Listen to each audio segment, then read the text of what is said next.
कणिकाकारं बिभ्रदवांस कनक कपिशं वैजयन्तीं च मालां रन्ध्रान् अधर सुधया पूरयन् गोपविन्दै बिन्दारण्यं स्वपदरमणं प्राविशद गीतकीर्तिः। बरहापीडम नटवर बपू, बरह आपीडम, जो बरह मतलब मोर और आपीड मतलब मोर पंख या मोर मुकुट। बरहापीडम नटवर, वो मोर का मुकुट धारण किए हैं, और नटवर नट भेष है। नट भेष जैसे नट होता है अपने को सजा करके और रंगमंच पर कुछ कला प्रदर्शन करता है, वो व्यक्ति जाना पहचाना, लेकिन वो अपने भेष को ऐसा सजा लेता है कि वो पहचान में नहीं आता है। तो नटवर बपू कृष्ण का एक नाम है, नटवर बपू। वो नाचने में बड़े प्रवीण हैं।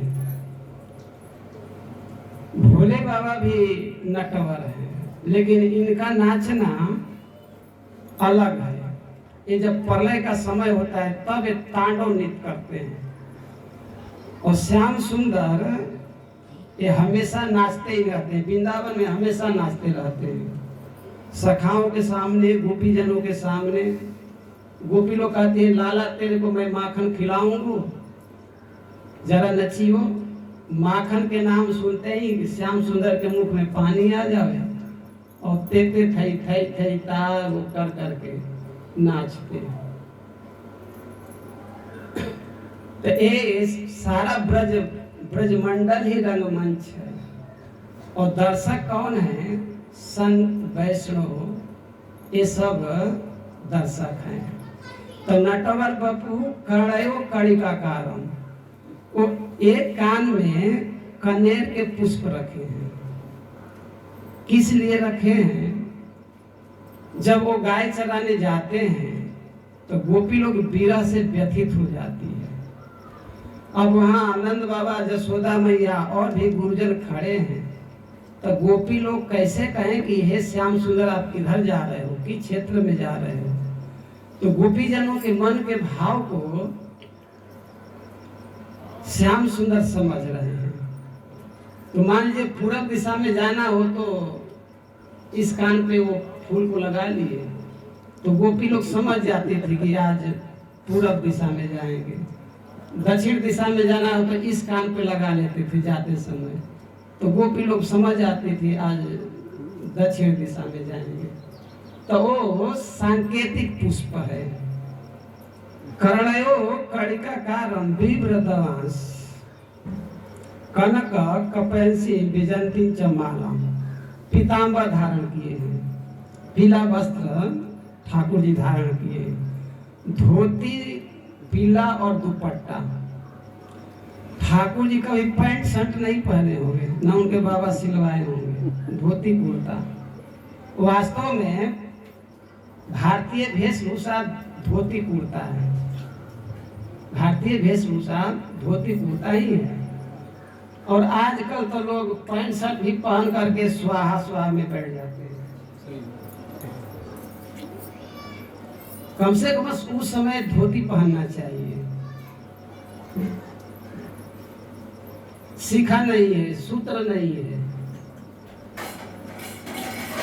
एक संत बताते हैं कि द्विजाति को, द्विजाति मतलब दो बार जिसका संस्कार हो, ब्राह्मण, क्षत्रिय और वैश्य, इसको द्विजाति कहते हैं। इनको शिखा और सूत्र अवश्य जनेऊ धारण करना चाहिए। और शिखा सूत्र नहीं है, आप जो भी क्रिया करेंगे, धार्मिक अनुष्ठान करेंगे, वो सब निष्फल हो जाएगा।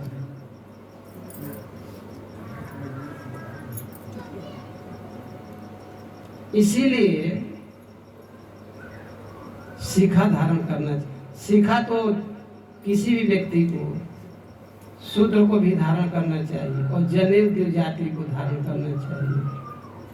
लेकिन ये तो धारण नहीं करते और बैठ जाते हवन आदि में और अनुष्ठान में, वो निष्फल हो जाता है, उसका कोई फल नहीं मिलता है। श्रम ही केवलम, केवल परिश्रम हाथ लगेगा, उसका फल हाथ नहीं लगेगा। इसीलिए अपने संस्कृति और सभ्यता को छोड़ना नहीं चाहिए, अपनाना चाहिए। और आज तो परंपरा ही बन गया है बिना सीखा के। इसीलिए सीखा अवश्य रखनी चाहिए। अब प्रश्न है कि जिसका यहाँ बाले उड़ गया हो तो क्या करेगा?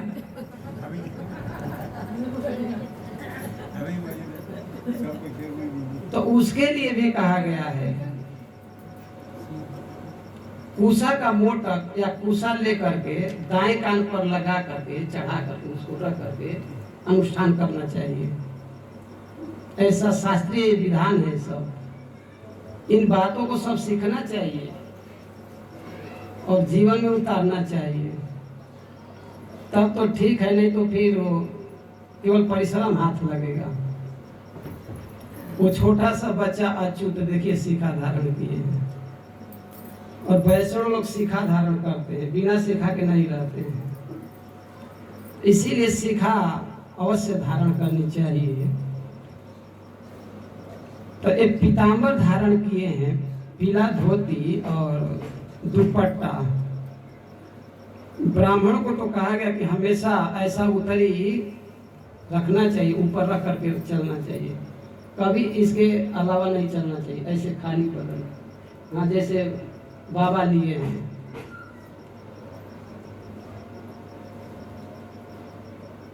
कनक कपिसम भेजंती च मालाम, माला 5 प्रकार के पुष्प से गुथित माला को वनमाला कहते हैं। कुंद, मंदार, परिजात, कमल और तुलसी के मंजरी, उसमें भी पुष्प होते हैं। या जीव गोसाई पाजी कहे हैं, या रत्नों की माला चकोती पाजी कहे या जीव गोसाई पाजी, इसी में कोई कहे। तो इस प्रकार श्याम सुंदर 5 प्रकार से गुथित माला को धारण के वैजयंती चमालम रंधरान अधर सुधया पुरैन गोपविंदई। रंधरान वेणु बजा रहे हैं, त्रिभंग ललित होकर के श्याम सुंदर अपने अधर पर बांसुरी को रख करके बजा रहे हैं। अपने अधर सुधा को उस बांसुरी में भर रहे हैं। अधर सुधया पुरैन गोपविंदई। गोपविंदई, गोप लोग चारों तरफ से घिरे हुए हैं और उनके जस को गा रहे हैं। तो इस प्रकार वृंदावन की शोभा वैकुंठ से भी अधिक सुशोभित हो रही है, क्योंकि श्यामा श्याम का अनवरत चरण कमल पड़ा है। वृंदावन ऐसा धाम है, ब्रज ऐसा धाम है, वहाँ मिट्टी नहीं कहे जाते, वहाँ ब्रज रज कहे जाते हैं। उस ब्रज रज का परम ब्रह्म भगवान अपने जिह्वा से चाटते हैं बछड़ा बन करके। वही भगवान बिना जूता चप्पल के उसी ब्रज में भ्रमण किए हैं गोपी जनों के साथ। वो ब्रज है जहाँ गौएं अनवरत घास चरती हैं, दूध देती हैं। ब्रज की महिमा ऐसा क्यों बोल रहे हैं कि वहाँ गोपी जनों के चरण पड़े हैं, भगवान के प्रेमियों का चरण पड़ा है, इसीलिए ये वृंदावन की ऐसी शोभा हो रही है। जब ये श्लोक सुने सुखदेव जी महाराज तो उनकी ब्रह्म समाधि टूट गई। समाधि तो टूट गई, लेकिन वो मन में विचार करें कि जो सुंदर व्यक्ति होता है उसके मन में अभिमान हो सकता है। अभिमान होते हैं, जाति का अभिमान होते हैं, विद्या का अभिमान होते हैं, रूप का अभिमान होते हैं, बल का अभिमान होते हैं, धन का अभिमान होते हैं, और ये सब अभिमान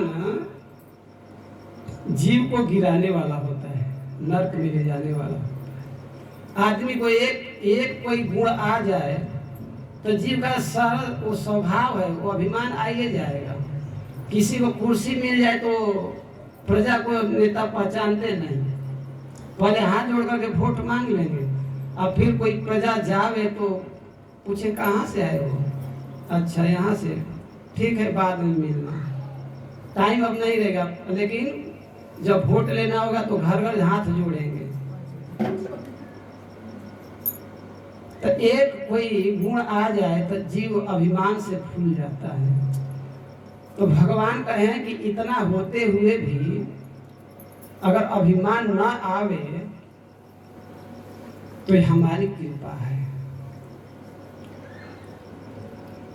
तब उनके शिष्यों ने, व्यास जी महाराज जी के शिष्यों ने दूसरा श्लोक बोले हैं, अहो बकियम वस्तन कालकूटम जिंघासया पायदप्य साधवी लेभे गतिधा चतुता तनुन्यम कंबा दयालु शरणं ब्रजेम। अहो बकियम स्तन कालकूटम, अहो आश्चर्य है, बक्कासुर की बहन पुतना बक्की, अहो बकियम स्तन कालकूटम, अपने स्तन में कालकूट जहर लगा के गई थी। क्यों गई थी? जिंघासया, कृष्ण को मारने के लिए गई थी। जिंघासया, अहो बकियम स्तन कालकूटम जिंघासया पायदप्य साधवी। कैसा भेष बनाई थी? साधवी का, माँ का भेष बनाई थी और अपने स्तन में हलाहल विष लेकर के गई थी। क्यों गई थी? कृष्ण को मारने के लिए गई थी। लेकिन भगवान ने उसको भी अपनी माँ बना ली, भाई माँ बना ली, सदा के लिए बना लिए।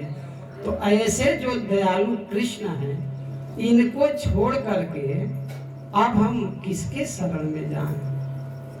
देखिए यहाँ ध्यान देने की बात है, जो पुतना कृष्ण को मारने के लिए गई है और उसका आहार क्या है? रुधिर।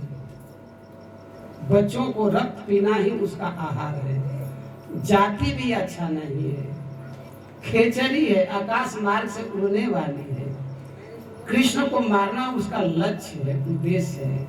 लेकिन भगवान कैसे दयालु है, भगवान ये नहीं देखे कि ये हमको मारने आई है, ये राक्षसी है, इसका आहार दूषित है।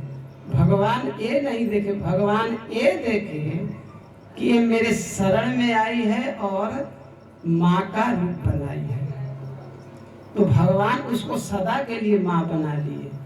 तो जो कोई भी अगर ठाकुर जी को प्रेम से कुछ अर्पण करता है, फल फूल या राइस दाल, जो भी आहार है सात्विक, अगर वो भगवान को अर्पण करता है, भगवान को प्रणाम करता है, भगवान का आरती करता है, तो फिर उसके लिए क्या कहा जाए?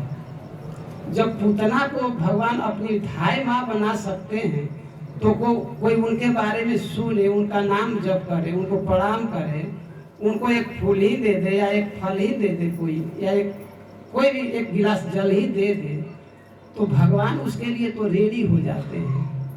तो इसीलिए अब इतना भगवान सहज सुलभ हैं और उनको हम स्मरण न करें, उनको प्रणाम न करें, तो वास्तव में ये हम लोगों का दुर्भाग्य है।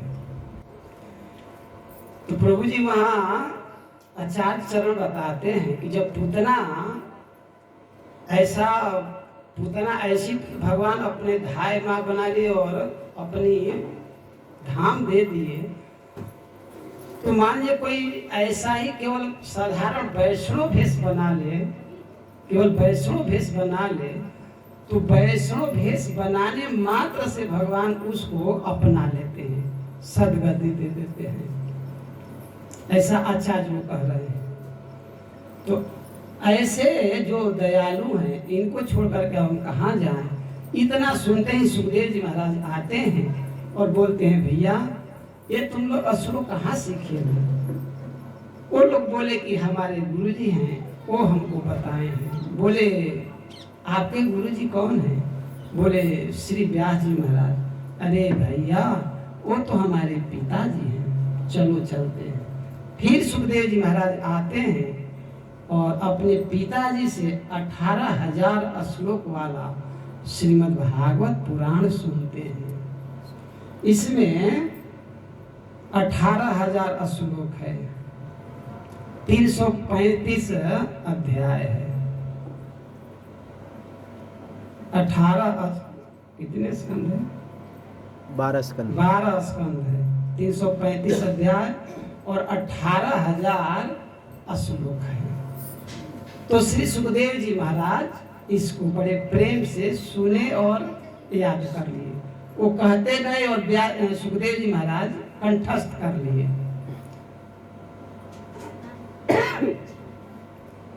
तो व्यास जी महाराज ने श्री सुखदेव जी महाराज जी को ये भागवत सुनाए।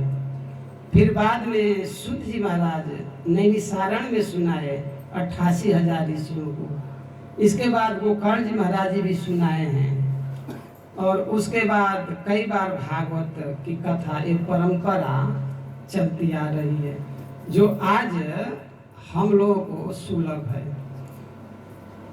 कितने लोग आज भगवान की कथा को कह करके सुन करके और भवसागर से पार हो जाते हैं। राम एक तापस तारी, नाम कोटि खल कुमति सुधारी।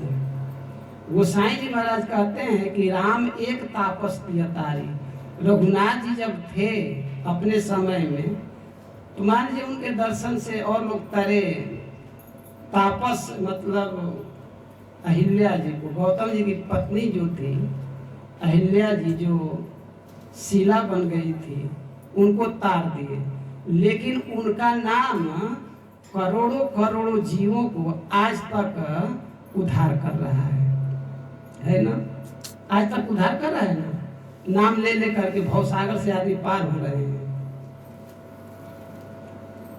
मोरे मन प्रभु अस विश्वासा, राम ते अधिक राम करदास। संत वैष्णव आज भी हैं, पहले भी थे। अगर ये नहीं होते तो आज हम लोग को उपलब्ध नहीं हो पाता। तो अब सुखदेव जी महाराज करके अम्बरीशो महाभाग सप्तदीपवती महिम अव्ययम च श्रियम लब्धवा विभवम च तुलम भुवि। करे कि अम्बरीश महाभाग अम्बरीश सप्तदीपवती राजा थे, चक्रवर्ती नरेश थे। उस समय भारत का शासन सारे द्वीपों पर था, चाहे वो अमेरिका आदि कोई भी हो। आज जो नाम पड़ा है सारे पर अम्बरीश महाराज जी का शासन था। क्रौंच द्वीप, पुष्कर द्वीप और ऐसे 7 द्वीप है, 7 समुद्र हैं।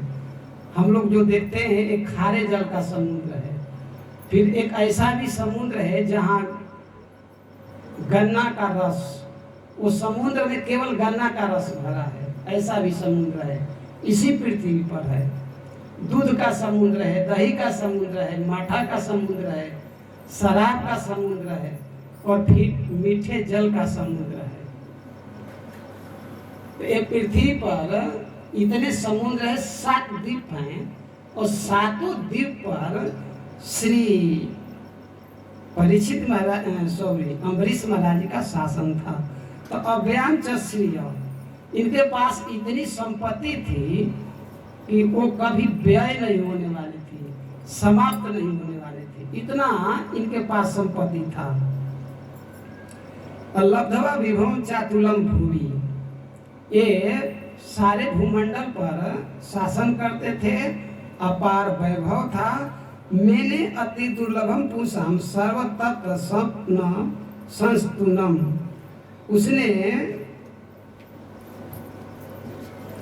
उसने निश्चय किया कि ये जितने भी यहाँ के जो संपत्ति है, भोग है, ये स्वप्न के समान है। जैसे हम लोग सपना देखते हैं तो सपना में जो हम देखते हैं जगने को वो वस्तु हमारे पास नहीं रहती है। जैसे कोई सपना देखता है हम राजा बन गए हैं, एक गरीब व्यक्ति भीख मांगने वाला सपना देख रहा है मैं राजा बन गया, लेकिन सपना टूटता है तो देखता है कि मैं वही गरीब झोपड़ी में मैं लेटा हूँ। तो वास्तव में जो भी है आज ये सब एक दिन बिछुड़ने वाला है, ये सपना के जैसा है, ये साथ में नहीं जाएगा, हमेशा रहने वाला नहीं है, एक दिन बिछुड़ेगा। कभी कोई राजा बन जाता है, वो राजा ही कभी रंक बन जाता है। तो ये धरती माँ कहते ना कि लक्ष्मी जी चंचला है, लक्ष्मी जी एक जगह नहीं रहती है, हमेशा वो एक न दूसरे के हाथ से वो जाती रहती है। आज लाख रुपया आपके पास है तो हो सकता है कल वो दूसरे के साथ हो जाएगा, है ना। तो ऐसा जो संपत्ति था अम्बरीश महाराज के पास, तो एकदम हृदय से मानते थे ये शाश्वत नहीं है, सपना के समान है, एक दिन छूटने वाला है। तो विद्वान विभव निर्वाणम तमो विसंति यत पुमान, इसका एक दिन विनाश होना है, छूटना है। तो इसीलिए विद्वान पुरुष इसमें आसक्ति नहीं होते हैं। तो वो जानते थे कि तमो विसंति यत पुमान, जो इसमें आसक्त होगा तो वो तमोगुण यानी अंधकार में हो जाएगा, यानी नरक में जाएगा। ऐसा कहा गया कि धन के आसक्ति अगर है तो सर्प बनना पड़ेगा, और घर में आसक्ति है तो छिपकली बन करके घर में रहना पड़ेगा। तो ये आसक्ति ही जीव के जन्म मृत्यु जरा व्याधि में डालने वाला है। एक संत बताते हैं आप पूर्ण कर्म किए और पूर्ण कर्म से आप स्वर्ग गए, और आपके ही बेटा अगर वो पाप करने लग गया, शराब पीने लग गया, मांस खाने लग गया, तो अब बेटा में आसक्ति है, आप भले शरीर त्याग करके स्वर्ग चले गए, लेकिन आसक्ति के कारण आपको स्वर्ग से गिर करके नरक में जाना पड़ेगा। क्यों? बेटे में आसक्ति के कारण। पाप करे बेटा और नरक में जाए बाप। तो आसक्ति बहुत खतरनाक है, और आसक्ति मिटती नहीं है, मिटेगी केवल कथा सत्संग से मिटेगी, नाम से मिटेगी। इसीलिए प्रभु का हमेशा स्मरण करते रहना चाहिए। हरे कृष्णा हरे कृष्णा कृष्णा कृष्णा हरे हरे, हरे राम राम राम हरे हरे। वासुदेवे भगवती तद्भक्तेषु च साधुषु प्राप्तो भावं परम विश्वं जेनेदं लोष्टवत् अस्मृतं। वासुदेवे भगवती, अम्बरीश महाराज की विशेषता सुखदेव जी महाराज बता रहे हैं। इनमें क्या विशेषता है? कहें कि वासुदेवे भगवती, वासुदेव में इनकी भक्ति थी, ये वासुदेव का भजन करते थे। वासुदेव मतलब वसुदेव के पुत्र वासुदेव। तो कृष्ण का एक नाम है वासुदेव। श्री गर्गाचार्य जी महाराज जब नामकरण करते हैं तो बोलते हैं कि हे नंद बाबा, आपका ये जो सांवला सलोना पुत्र है ये कभी वसुदेव जी के यहाँ जन्म लिया था। तो इसीलिए विद्वान लोग, संत लोग आपके पुत्र को वासुदेव कहते हैं। नंद बाबा इतने भोले हैं, वो समझ नहीं पाए श्री गर्गाचार्य जी महाराज के वाक्य को। यही समझे, अरे हमारा पुत्र लगता है किसी जन्म में हमारे भाई वसुदेव के यहाँ भी जन्म लिया, ये समझे। और एक नाम कृष्ण रखते हैं और एक नाम हरि रखते हैं, 3 नाम रखते हैं। और भी बताए कि और आगे चल करके इनके अनेक नाम है, इनके अनेक नाम है, लेकिन सब कोई जानता नहीं, मैं जानता हूँ। इनके नाम अनेक रूप, कैसे मेरे को याद नहीं। जब वशिष्ठ जी महाराज रघुनाथ जी का नामकरण कर रहे हैं तो वो बता रहे कि इनके अनेक नाम हैं। और मैं अपने मति के अनुसार इनका नामकरण कर रहा हूँ।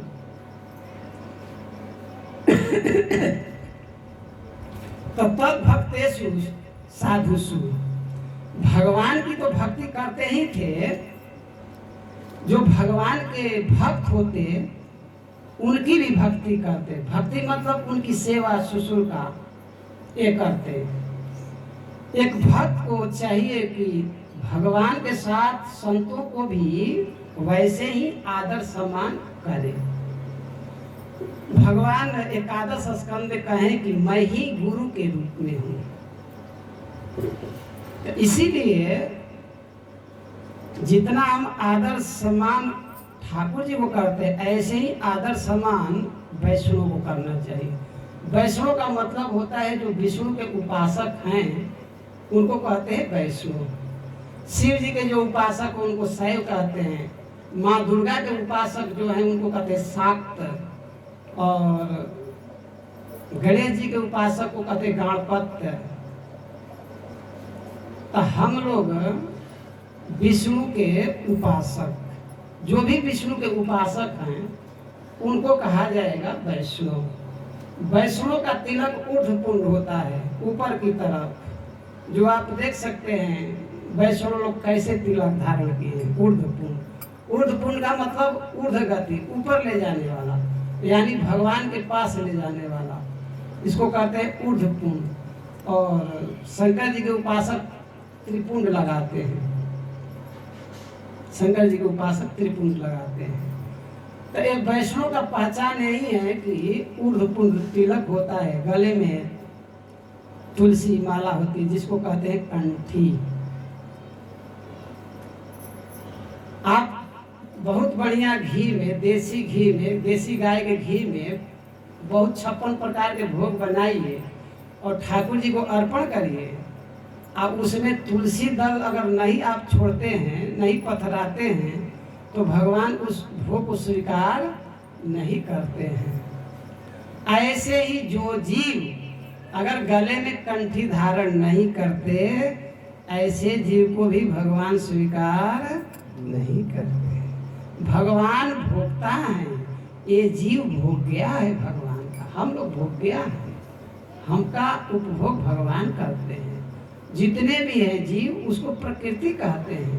भले ही ये जीव अपनी कर्म के अनुसार स्त्री जोनि में चला गया, पुरुष जोनि में चला गया, हम कहते हैं हम पुरुष हैं, माताएं कहते हैं हम स्त्री हैं, लेकिन वास्तव में जीव तो स्त्रीलिंग ही है, स्त्री है। जीव सब जो है प्रकृति भगवान की भोग्या है। हम सब भगवान की भोग्या हैं। ये जो तिलक आदि है ये श्रृंगार है। जैसे पतिव्रता नारी श्रृंगार करती है, कुमकुम आदि लगाती है, सौभाग्य का चिन्ह धारण करती है। किस लिए धारण करती है? दिखाने के लिए नहीं, अपने पति को प्रसन्न करने के लिए पतिव्रता नारी सौभाग्य चिन्ह धारण करती है, आभूषण धारण करती है। ऐसे ही जो वैष्णव हैं अपने पति मतलब भगवान को प्रसन्न करने के लिए ये तिलक आदि, कंठी आदि धारण करते हैं। वैष्णव का ये श्रृंगार है। तो ये श्रृंगार को देख करके, जैसे अपने स्त्री के श्रृंगार को देख करके पति प्रसन्न होते हैं, ऐसे ही ठाकुर जी अपने प्रेमियों के, अपने भक्तों के श्रृंगार को देख करके प्रसन्न होते हैं। तो इसीलिए जो वैष्णव होते हैं ये सब वस्तुएं धारण करते हैं। तो एक अम्बरीश महाराज इनके लिए आया है महाभागवत। ये महाभागवत है।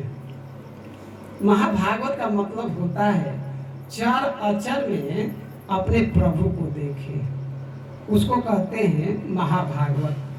वो अपने जो दुश्मन होते हैं, उनके तो कोई दुश्मन होते नहीं। मान लीजिए किसी को लगता है कि हमारे ये दुश्मन है, तो वो जो संत होते हैं वो दुश्मन में भी वो अपने प्रभु को देखते हैं, वो कुत्ता में भी, चंडाल में भी अपने प्रभु को देखते हैं। तो उनको जहाँ भी देखते हैं अपने प्रभु को देखते हैं। अगर सीताराम जी के उपासक है तो अपने सीताराम जी का दर्शन करते हैं, और श्यामा श्याम, राधा श्याम सुंदर का उपासक राधा श्याम सुंदर का दर्शन करते हैं, और कोई मान लीजिए लक्ष्मी नारायण के उपासक हैं तो अपने लक्ष्मी नारायण का दर्शन। तो इसको कहते हैं महाभागवत। तो अम्बरीश महाराज महाभागवत हैं। ये वैष्णव चिन्ह धारण करते हैं, तुलसी की माला गले में धारण करते हैं और भगवान की पूजा करते हैं, वैष्णव की पूजा करते हैं। तो प्राप्तो भावम परम विश्वम नेदे ने जेनेदम लोष्टवत अस्मृतम। जब ऐसा इनको भाव प्राप्त हो गया है तो इस सारे संपत्ति को, सारे वैभव को कहने की लोष्टवत, पत्थर के टुकड़े के समान ये समझ रहे हैं। जितने भी वैभव है, सोना चांदी हीरा मोती, इनके दृष्टि में पत्थर के टुकड़ा है। राका बाका की कथा आती है भक्तमाल में। राका बाका दो भक्त है। राका और बाका जंगल से जाते थे। एक बार नामदेव जी विठलनाथ से शिकायत किए। विठलनाथ दक्षिण भारत में विठलनाथ हैं, शायद महाराष्ट्र में है का, तो विठला विठला पांडुरंगा विठला महाराष्ट्र जी कीर्तन उधर होती है, विठला विठला पांडुरंगा विठला। तो विठलनाथ से वो डायरेक्ट बात करते थे, जैसे हम आप बात करते वैसे वो ठाकुर जी से बात करते थे। तो ठाकुर जी से शिकायत की, आपका भक्त राका बाका ये दिन रात परिश्रम करता है, आपका नाम लेता है और बेचारा दरिद्र रहता है, आपको दया नहीं आती है, आपको देना नहीं चाहिए। तो ठाकुर जी बोले हम तो देते तो हैं, वो लेते नहीं तो हम क्या करें। अब तुमको विश्वास नहीं है तो चलो हम दिखा देते हैं तुम्हारे सामने। तो ये जंगल में लकड़ी लाना बेचना और उसी से गुजारा करना, संत सेवा करना और अपना निर्वाह करना। तो ठाकुर जी रास्ते में मोहर का ढेर लगा दिए। पहले सोने के मोहर होते थे, सोने के। तो ये तो अपना रास्ता जाना पहचाना था, अपना आंख मूंद करके कीर्तन करते, विठला विठला पांडुरंग, ऐसे कीर्तन करते हुए मस्ती में जा रहे। तब तक से पैर लगा वो ढेर में मोहर की। तो देखिए अरे राम राम, ये सुबह सुबह संत वैष्णव गौ ब्राह्मण का दर्शन नहीं भया, ये सुबह सुबह माया का दर्शन हो गया। तो मिट्टी से लेकर के ढांकने लगे। उनके मन में था कि हमारी पत्नी पीछे पीछे आ रही है, लक्ष्मी स्वरूपा है, ये है माताएं लक्ष्मी स्वरूपा होती हैं। तो धन में उनका तो पैसा सोने आदि में तो आसक्ति भाई रहती है। हाँ लक्ष्मी जी के स्वरूप है, माताएं लोग लक्ष्मी जी के स्वरूप। तो ढांक रहे थे। उसके बाद बांका जी पीछे से आई, बोले प्रभु ये क्या कर रहे हो। बोले कुछ नहीं कुछ नहीं। तो बोली आप मिट्टी के ऊपर मिट्टी क्यों डाल रहे हो, क्यों व्यर्थ परिश्रम कर रहे हो। तो राका जी बोले रे हम तो रह गए राका, तुम हो गई बाका, मतलब हमसे भी बढ़कर गए। अगर कोई स्त्री भक्ति करे तो 100/100 फल उसको मिलेगा। हाँ, और वो माता जी अगर पति भक्ति करें तो मान लीजिए पति देव 16 माला करेंगे ना, तो 8 माला तो चला जाएगा उनके पत्नी के पास, उसका फल 8 माला उनके पास रहेगा।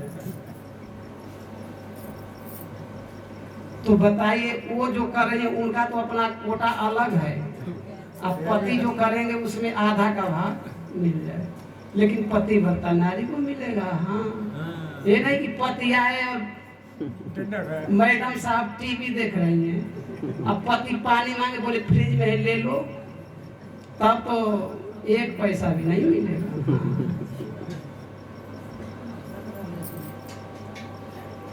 वो बातें आज्ञाकारी पत्नी के लिए है। पति को आने पर स्वागत करे, पानी दे, भोजन दे, उनके बातों को माने, उनके बताए हुए रास्ते पर चले। ऐसी पतिव्रता नारी को जो भजन करेंगी तो 100/100 उसके पास, अब पति भजन करेंगे तो आधा उनको मिल जाएगा। तो वो जंगल में गए तो ठाकुर जी बोले देखो मैंने दिया ना, ये कहाँ लिया, चलो जंगल में चलते हैं। तो ठाकुर जी जगह जगह लकड़ियाँ इकट्ठा करके रख दिए।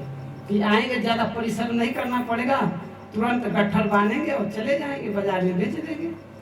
और बांका जी गए तो देख रहे हैं लकड़ियाँ इकट्ठा, तो सोचे मन में लगता है हमसे भी कोई पहले आ गया है बेचारा, ये लकड़ियाँ इकट्ठा किया। तो जहाँ 2 लकड़ी भी इकट्ठा मिलती ना तो उसको नहीं उठाते। हाँ, डर था उनको कहीं वो बेचारा। हाँ,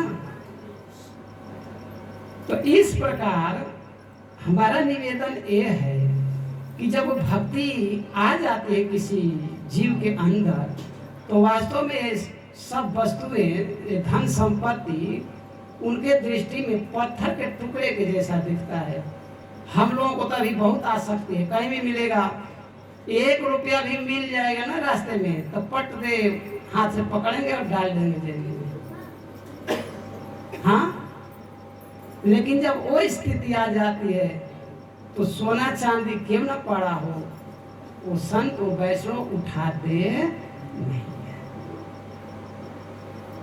तो इस प्रकार श्री अम्बरीश महाराज जी की भक्ति है, सारे धन को पत्थर के टुकड़े के समान मांग रहे हैं।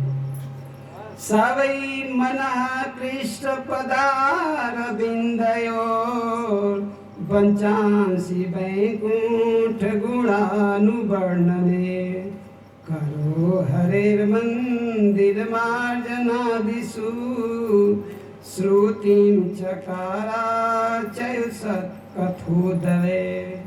सवै मनः कृष्ण पदार बिंदयो। अम्बरीश महाराज जी की विशेषता श्री सुखदेव जी महाराज बता रहे हैं। सवै मनः कृष्ण पदार बिंदयो, अपने मन को कृष्ण के चरण कमल में सदा लगाए रहते थे। अम्बरीश महाराज, इनका मन ठाकुर जी के चरणों में हमेशा लगा रहता था, लगाना नहीं पड़ता था, हमेशा स्वाभाविक लगा रहता है। हम लोग का मन स्वाभाविक दूर रहता है, पाप में रहता है, पाप में जाता है, क्योंकि मन दूषित है। अनादि काल से ये जीव संसारिक भोगों को भोगा है, इसीलिए ये गोबर के कीड़े जैसा, गोबर के कीड़ा को अगर कमल पर रख दी जाए तो वहां से जाकर के फिर गोबर में ही वो लौटेगा पोटेगा।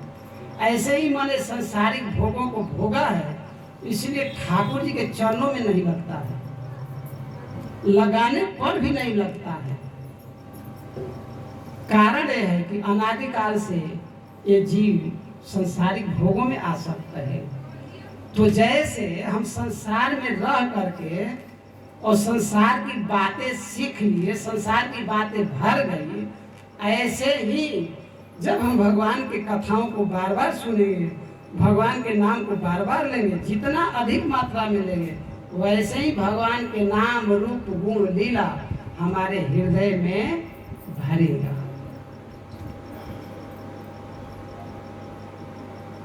तो कहें कि सवै मन कृष्ण पदार बिंदु पंचांसी वैकुंठ गुणानुवर्णने, उनकी बाणी हमेशा भगवान के नाम रूप गुण लीला में लगी रहती थी।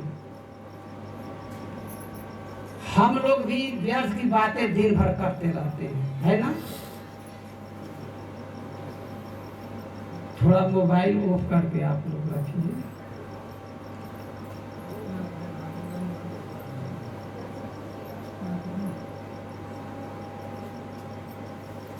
हरे कृष्णा हरे कृष्णा कृष्णा कृष्णा हरे हरे हरे राम राम राम हरे हरे। क्या कह रहे थे भाई? कि वाणी से सावई मनो गुणान वर्णने, अम्बरीश महाराज वाणी से गुणों का वर्णन करते हैं। हाँ, बच्चा से वैकुंठ गुणानुवर्णने। श्री अम्बरीश महाराज हमेशा भगवान के नाम रूप गुण लीला को गाते रहते थे। ये मैं निवेदन कर रहा था कि हम लोग व्यर्थ की चर्चा करते रहते हैं, इधर उधर की बातें करते रहते हैं। तो संत लोग बताते हैं जैसे मेढक होता है, सांप कहीं पड़ा है, मेढक कहीं है, लेकिन मेढक जब टटर टटर करने लगता है तो सांप वो हो मेरा आहार है वह। अब वहां से सांप चलता है और जा करके मेढक को पकड़ लेता है। मेढक चे चे करता है ना, ऐसे ही हम लोग व्यर्थ की बातें मेढक की तरह चे चे करते हैं और काल रूपी सर्प आता है और बस दबोच देता है। तो फिर होता है राम नाम सत्य है।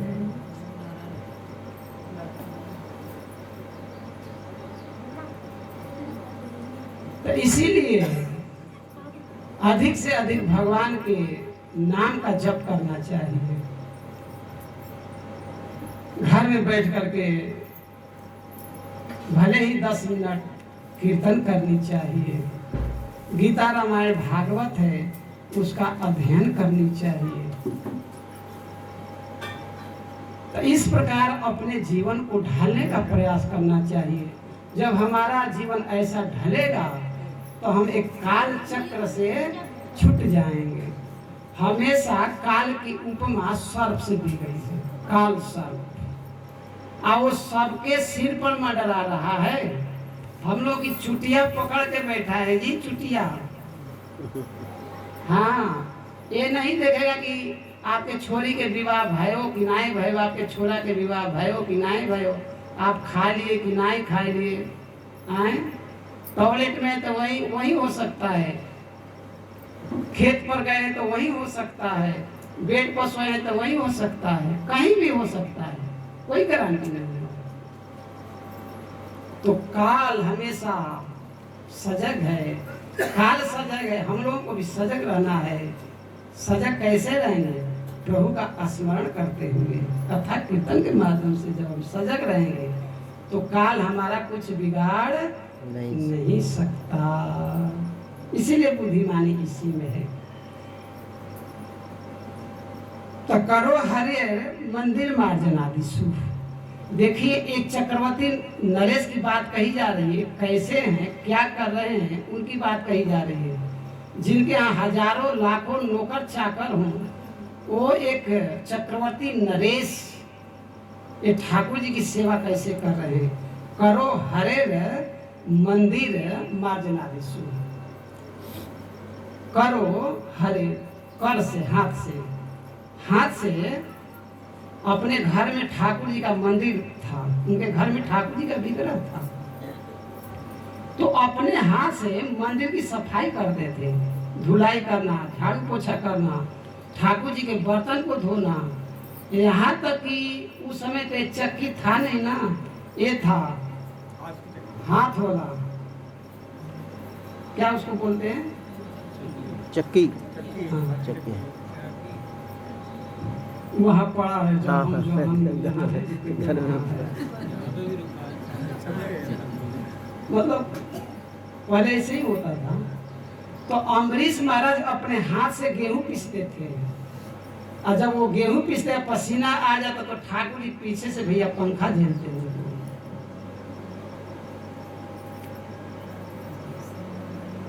तो इसीलिए हाथ से सेवा करनी चाहिए, तभी हाथ की शोभा है। ये सोने के कंगन से हाथ की शोभा नहीं होती है। कान की शोभा बाली से सोने की नहीं होती है। कान की शोभा एक कथा सुनने से होती है। कान की शोभा हरि नाम सुनने से होती है। चरण की शोभा ठाकुर जी की परिक्रमा, वृंदावन, चित्रकूट, अयोध्या आदि धामों में जाने में ये चरण की सेवा होती है। सिर की शोभा सोने के मुकुट पहनने से नहीं होती है। सिर की शोभा ठाकुर जी के संतों के चरणों में, गौ माता के चरणों में, ब्राह्मण देवताओं के चरणों में झुकाने से सिर की शोभा। एक आचार्य कहे हैं कि एक सियार और सियारी, सियार सियारी समझते हैं? हाँ जी। दिन भर खाने को कुछ नहीं मिला तो एक मुर्दा पड़ा था। मुर्दा, शाम का समय था, मुर्दा पड़ा था। सियार बड़ा प्रसन्न भया, चलो विधाता ने दिन भर तो भूखा रहा लेकिन अब मिल गया खाने को। तो वो उसके पैर को खाने लगा। अपना मुंह खोला पकड़ने के लिए, पर मांस नोचने के लिए। तो सियारी ने डांटी, बोले खबरदार खाइयो मत। बोले क्यों? बोले इसका पैर कभी किसी संत के यहाँ, किसी वैष्णव के यहाँ, किसी ब्राह्मण के यहाँ, किसी तीर्थ में कभी चल करके नहीं गया है, इसीलिए इसके पैर भी खाने लायक नहीं है। बोले कोई बात नहीं, इसके हाथ को खा लेते हैं। जब भी मुंह चलाया तेरी सियारी डांटी, बड़े तुम बड़े भूखड़ हो। बोले हाथ में क्या रखा है? बोले ये हाथ से कभी संत वैष्णव की, ठाकुर की, गौ की, ब्राह्मण की सेवा नहीं किया, इसीलिए ये हाथ खाने लायक नहीं है। तो वो सोचा चलो पेट को खा लेते हैं, पेट में तो कोई दोष नहीं है। तो पेट में मुंह मारा तब तो फिर डांटी। बोले ये कभी न्याय का धन नहीं खाया है, अन्याय का धन खाया है। चोरी करके खाया है, कपट करके खाया है, हड़प करके खाया है, तो ये अन्याय का धन खाया है, इसीलिए इसके पेट भी खाने लायक नहीं है। बोले चलो इसको आँख को निकाल लेते हैं, खा लेंगे। सियारी ने फिर डांटी। बोले ये आँख से कभी ठाकुर जी का दर्शन नहीं किया, कभी गौ माता का दर्शन नहीं किया, कभी वैष्णव का दर्शन नहीं, ब्राह्मण का दर्शन नहीं, गंगा जमुना जैसे पवित्र नदियों का दर्शन नहीं किया, इसीलिए इसके आँख भी खाने लायक नहीं है। तो सियार सोचा चलो इसको सिर को खा लें। तो सियार ने फिर डांट लगाई। बोले इसके सिर कभी संतों के चरणों में नहीं झुका, ठाकुर जी के चरणों में नहीं झुका, ब्राह्मणों के चरणों में नहीं झुका, इसीलिए हे जम्बुक मुंच मुंच, हे जम्बुक, हे मेरे पति सियार सिंगार, छोड़ दो, ये खाने लायक नहीं। वो नहीं खाया।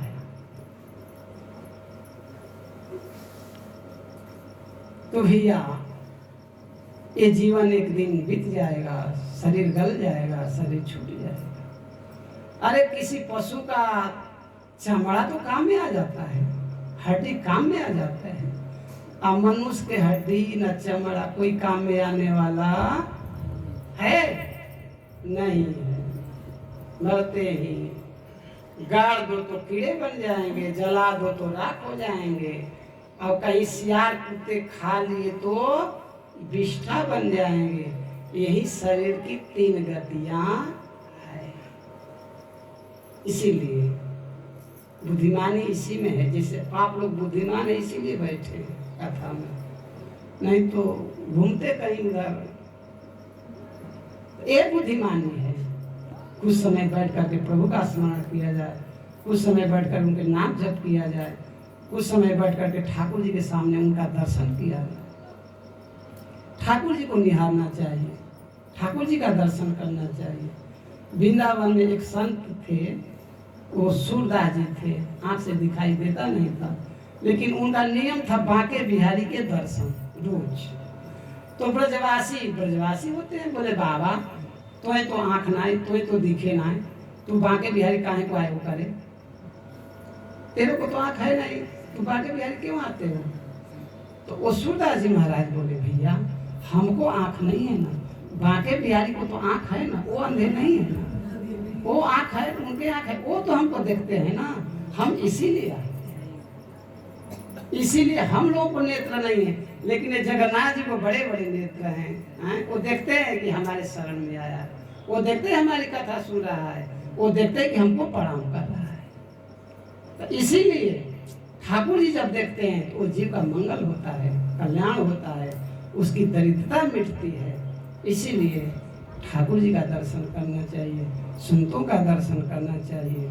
घर में गौ माता है तो गौ माता का नित्य दर्शन करें, उनको प्रणाम करें, गौ माता का परिक्रमा करें। ऐसा शास्त्र कहता है, गौ माता को परिक्रमा करके प्रणाम करता है कोई तो उसके सारे पाप भ्रष्ट हो जाते हैं। देसी गाय होनी चाहिए, लेकिन ये जर्सी गाय नहीं, देसी गाय। गाय में सारे 33 करोड़ देवी देवता का निवास होता है। गौ माता के गोबर में और मूत्र में गंगा जमुना जी का निवास होता है, गोबर में लक्ष्मी जी का निवास होता है। अभी अपवित्र जगह होता है तो गौ माता के गोबर से लीपा जाता है तो उस पर देवता बैठते हैं। मनुष्य की तो छोड़िए, देवता कभी सोफा सेट पर नहीं बैठते हैं, लेकिन गोबर से लिप दी जाए तो देवता लोग बड़े आराम से बैठते हैं। जिस घर में गौ माता है वास्तव में वो घर लक्ष्मी जी का निवास है, वहाँ दरिद्रा भूखमारी नहीं आ सकती। इसीलिए गौ का पालन करना चाहिए। वैसा नहीं है तो गौ माता के नाम पर कुछ निकालनी चाहिए, और आपको जहाँ विश्वास है वो गौशाला में दान करनी चाहिए गौ माता के निमित्त। ऐसा कहा गया कि 100 वेदज्ञ ब्राह्मण को कोई जिमावे खिलावे, अब कोई एक गौ माता को खिला दे भरपेट, तो 100 वेदज्ञ ब्राह्मण को खिलाने का फल एक गौ माता को खिलाने से मिल जाता है। जहाँ हम लोग रुके वो बाबा बता रहे थे, कल बैठे थे हम लोगों के यहाँ से जब हम लोग गए थे बहुत समय तक बैठे रहे, और वो बताते कि हम पहला रोटी गौ माता को खिलाते हैं, उसके बाद ठाकुर जी का भोग लगता है, बिना भोग लगे हम खाते नहीं हैं। तो ऐसी निष्ठा होनी चाहिए, करनी चाहिए। तो गौ माता के नाम पर महीना में हफ्ता में जितना आपको समर्थ है उसके अनुसार निकालते रहे। कभी वृंदावन गए या कहीं और भी कहीं गौशाला है तो वहाँ गौ माता के निमित्त देते हैं, और वो भी विश्वास नहीं तो अपने हाथ से गुड़ आदि दाना आदि दे दे है ना। कभी कभी धोखा भी हो जाता है भाई, गौ माता के नाम पर आदमी वो पैसा गलत व्यवहार कर लेते हैं। गौ माता के नाम पर तो लेते हैं लेकिन व्यवहार गलत हो जाता है। इसीलिए आपको जहाँ विश्वास हो, जहाँ गौ माता के वास्तव में सेवा होती हो, संत के आश्रम में अवश्य देनी चाहिए, क्योंकि संत गलत काम नहीं कर सकते, वो पैसा का व्यवहार गलत नहीं कर सकते। तो जिस संत के आश्रम में गौ माता हो वहाँ अगर है आपकी इच्छा, हम आप लोगों को नहीं कह रहे हैं, मतलब अगर आपकी इच्छा हो तो देनी चाहिए। तो श्रुति चकार चयुत सत कथोदय, श्रुति मतलब कान, उनका कान हमेशा भगवान के नाम रूप गुण लीलाओं को सुनती रहती थी, यानी उनके यहाँ हमेशा सत्संग होता था। शास्त्र में कहा गया है कि जिस घर में संत वैष्णव का चरण नहीं पड़ा, ठाकुर जी नहीं है, तो वो घर भले ही सोने का महल क्यों न हो, उसको शमशान कहा गया है। तो इसीलिए अगर आप चाहते हैं कि हमारा घर वैकुंठ बने, गोलोक बने, तो ठाकुर जी को अवश्य ही पथरानी चाहिए। नाहम बसामी वैकुंठे जोगी नाम हृदय नवा, मद भक्ता यत्र गायन्ति तत्र तिष्ठामि नारद। नारद जी भगवान वैकुंठनाथ से पूछे, प्रभु आप कहाँ रहते हो? बोले नाहम बसामी वैकुंठे, वैकुंठ में नहीं रहता, फिर कहाँ है? नत जोगियों के हृदय में रहता हूँ। तो कहाँ रहते हैं? कहते हैं कि मेरे भक्त लोग, संत लोग जहाँ मेरे नाम रूप गुण लीला को गाते हैं वहीं हम रहते हैं। तो वास्तव में जहाँ कीर्तन होती है, कथा होती है, सारे तीर्थ आ जाते हैं। सूरदास जी महाराज कहते हैं, हरि हरि हरि हरि सुमिरन करो, हरि चरणार बिंद चित धरो।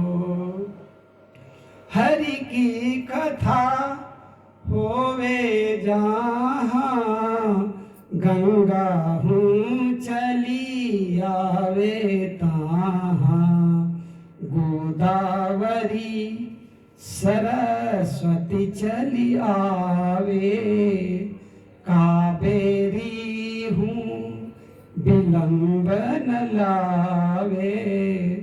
सब तीर्थन को बास जहाँ, सूर हरि कथा होवे तहाँ। हरि हरि हरि हरि सुमिरन करो, हरि चरणार बिंद चित धरो। सूरदास जी महाराज का एक पद है। 68 करोड़ तीर्थ हैं जी, 68 करोड़। आज जो भगवत कथा रूपी सत्संग में बैठ गया, वो 68 करोड़ तीर्थ में घर बैठे स्नान कर लिया। सत्संग में बैठ गया, जहाँ भगवान के नाम रूप गुण लीला कीर्तन हो रहा, वहां बैठ गया कोई, तो 68 करोड़ तीर्थ में उसका स्नान हो गया। खैरगढ़ में बैठे ही स्नान हो गया। खैरगढ़ है क्या है? हाँ जी हाँ जी। खैरगढ़ बैठे, यहाँ बैठे स्नान हो गया। लेकिन इसमें मन मानता नहीं। तीर्थ में जाएंगे, धक्का खाएंगे, पैसा कुछ गवाएंगे, हाँ तीर्थ का कह दे कि घर बैठे ही माला फेरो, हरे कृष्णा कृष्ण कृष्ण हरे हरे, हरे राम राम राम। महाराज हमको समय नहीं है। हाँ, जब जमराज के दूत आएंगे तब कहना, जमराज के दूत हमको अभी टाइम नहीं, आप चले जाओ, बाद में आना। बोले तब तो मारेंगे 2 कोड़ा। बोले चल, टाइम नहीं है। वहाँ अपना ही चलेगा, टाइम नहीं है, वो तो जाना पड़ेगा। और कोई संत वैष्णव कह दिए भजन करिए, टाइम नहीं है। अरे महाराज, मरने का टाइम है, मरना तो पड़ेगा, जहर खाने का टाइम नहीं है। मतलब हम वेरी बिजी बहुत बिजी हूँ, व्यस्त हूँ भैया। ये संसार है, कभी काम से फुर्सत मिलेगा नहीं। आप सोचो कि काम से निपटारा हो जाए, नहीं होगा। आज जो समय है, आज जो सुलभ है, वो कल ऐसा नहीं हो सकता। आप ये मानकर मत चलिए कि बाद में छोरा छोरी को विवाह कर लेंगे तब भजन करेंगे। ऐसा सोचना गलत बात है। अब पता नहीं छोरा छोरी के विवाह से पहले ही आपके ही विवाह हो गए हो राम नाम वाली बारात में, तब क्या करोगे? है ना? तो आप रहो चाहे ना रहो, छोरा छोरी के तो विवाह होंगे। आप रहो चाहे ना रहो, छोरा को लिखा है एसी कार में चलने का, तो चलेगा ही। आप वो रहने और न रहने से कोई फर्क नहीं पड़ेगा। इसीलिए बुद्धिमानी इसी में बार बार निवेदन किया जा रहा है, प्रभु का स्मरण करो, भगवान की भक्ति करो। तो ये कलयुग में भैया, कलयुग समयुग आन नहीं, जो नर कर विश्वास, गाई राम गुण गण विमला, भवतार बिना ही प्रयास। बिना प्रयास के जी हंसते खाते हुए भवसागर से पार हो जाएंगे। कब? जब राम कृष्ण नाम का सहारा होगा, तब, अन्यथा नहीं। ते श्रुति चकार चयुत सत कथोदय। श्री अम्बरीश महाराज अपने कानों को भगवान की कथा में हमेशा लगाए रहते थे, या संतों के चरित्र में हमेशा लगाए रहते थे। 2 ही सुनने लायक है, या तो संतों का चरित्र या भगवान के चरित्र, और किसी के चरित्र को सुनने लायक नहीं है। तो मुकुंद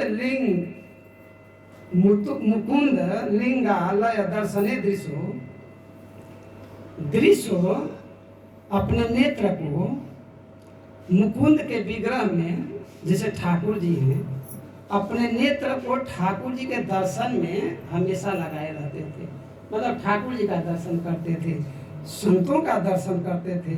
तत् भित्त गात स्पर्श से अंग संगम, और भक्तों के स्पर्श का अपने हाथों से संत जनों का स्पर्श करते थे, सेवा करते थे। तो उनकी हाथ इस प्रकार ठाकुर जी की सेवा में, और ठाकुर जी के जो प्रेमी हैं उनके सेवा में लगाते थे। और कहें कि घ्राणम च तत्पाद सरोज सौरभे। घ्राण नाक, जो हम लोग इत्र आदि का सुगंध लेते हैं ना जी, वो क्या क्या वो डालते हैं ना कपड़े पर सुगंध।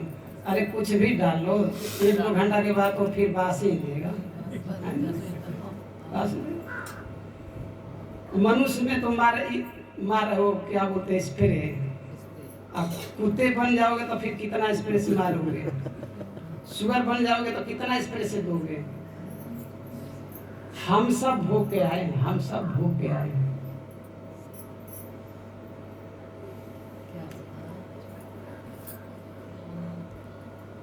तो घ्राणम च तद तत्पाद सरोज सौरभे।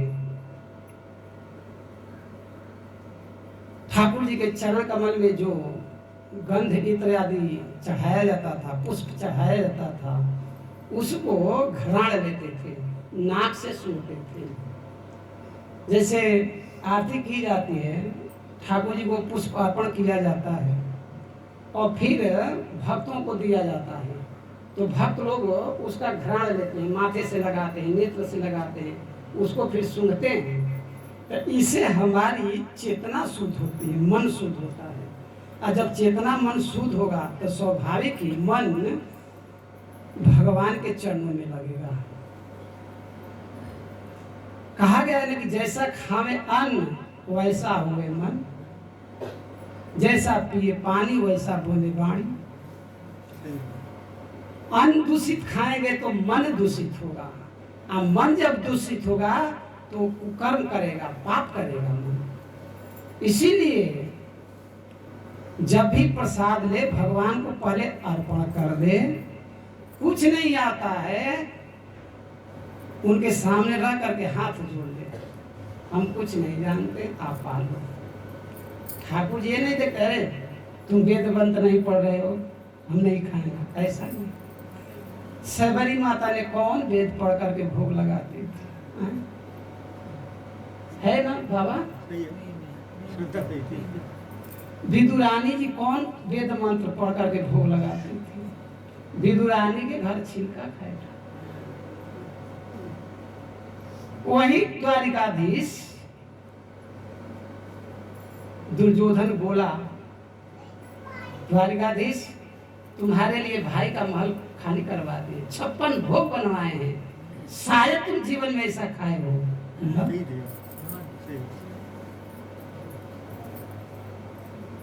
ठाकुर जी बोले दुर्योधन, दो स्थिति में भोजन किया जाता है, या तो खूब भूख लगी हो, प्राण संकट में हो, तो अपमान से भी अन्न मिल जाए तो जीवन रक्षा के लिए ग्रहण करें, या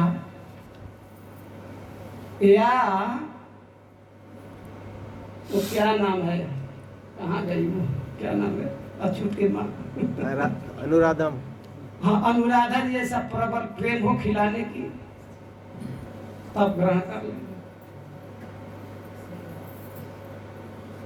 दो स्थिति में भगवान कहते हैं, या तो प्रेम हो या खुद भूख लगी हो, तो हमको भूख नहीं है आज तुमको हमसे प्रेम नहीं है तो मैं तुम्हारे यहाँ भोजन नहीं करूँगा।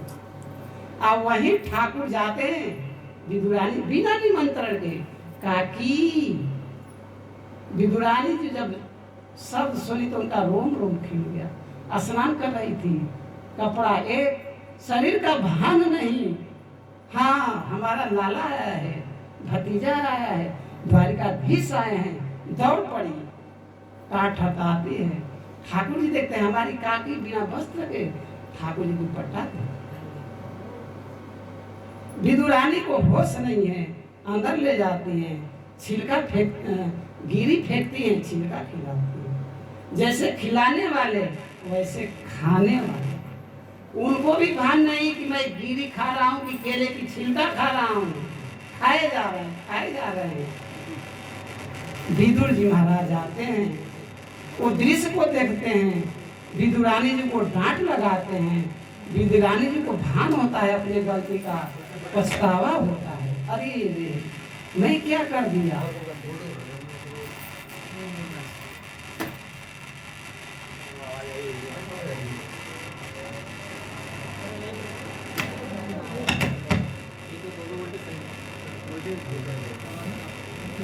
उनके मिस्त्री कहाँ गए?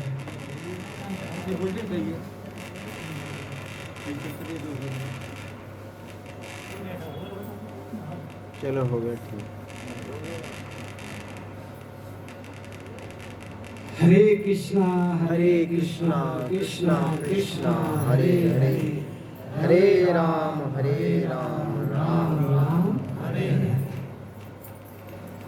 तो विदुर जी महाराज अब लेकर के गिरी खिला रहे हैं केला की।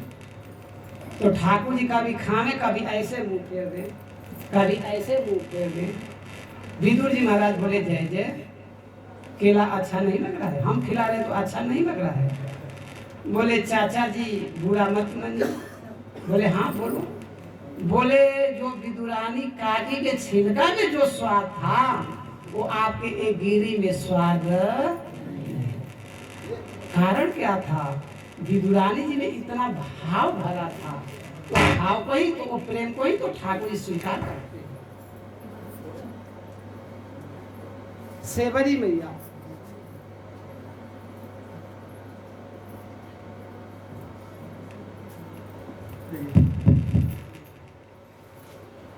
सेवरी माँ बेर खिलाती है। वही रघुनाथ जी जब वनवास से लौटते हैं, कौशल्या माँ ने कई तरह के व्यंजन पकवान बनाती हैं, राम जी को पवाती है। बोलती है राम कैसा है, मैं व्यंजन अभी कैसे हैं? बोले माँ प्रसाद तो बहुत बढ़िया है, लेकिन जो स्वाद सेवरी माँ के बेर में था वो स्वाद यहाँ नहीं। यही जब अपने जाते हैं ससुराल जनकपुर, वहाँ भी यही बात है, वहाँ भी सेवरी माँ के बेर की प्रशंसा करते हैं। तो भैया प्रेम ऐसा है, प्रबल प्रेम के पाले पड़ के हरि के नियम बदलते हैं। हाँ हरि के नियम बदल।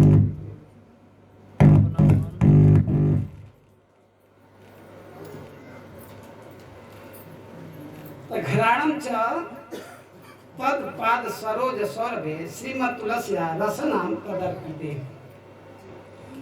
तुलसी दल ठाकुर जी को चरणों में चढ़ाया जाता है, उसका गंध अम्बरीश महाराज अपने घ्राण अपने नाक से उसका सुगंध लेते थे। तुलसी महारानी भगवान को अति प्रिय है, भगवान की प्रिया है तुलसी महारानी। इसीलिए तुलसी दल ठाकुर जी के चरणों में चढ़ाया जाता है। भक्त लोग पुष्प दल और तुलसी ये सब ठाकुर जी को चरणों में चढ़ाते हैं, शालिग्राम भगवान को चढ़ाते हैं। तो पादो क्षेत्र हरे कृष्ण।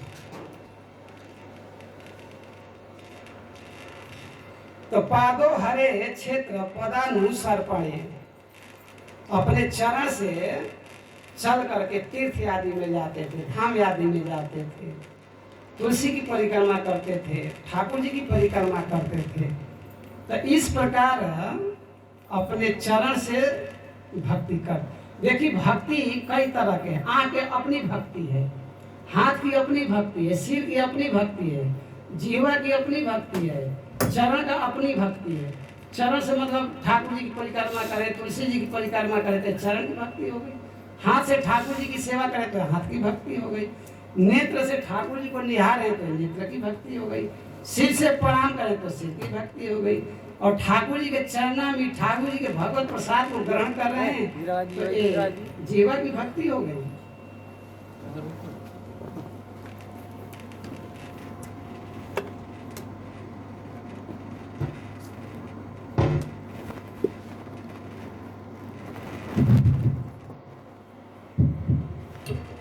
हरे कृष्ण।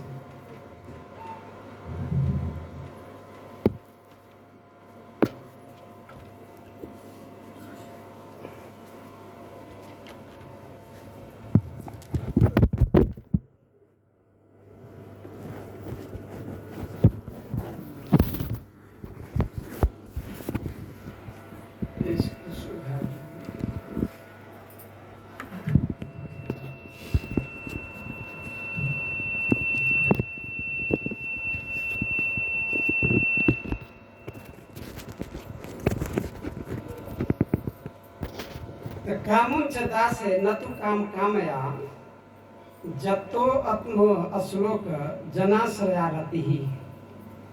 अपनी कामना इनकी यही थी कि हम प्रभु के दास हैं, कामनाओं की भंडार भरी है।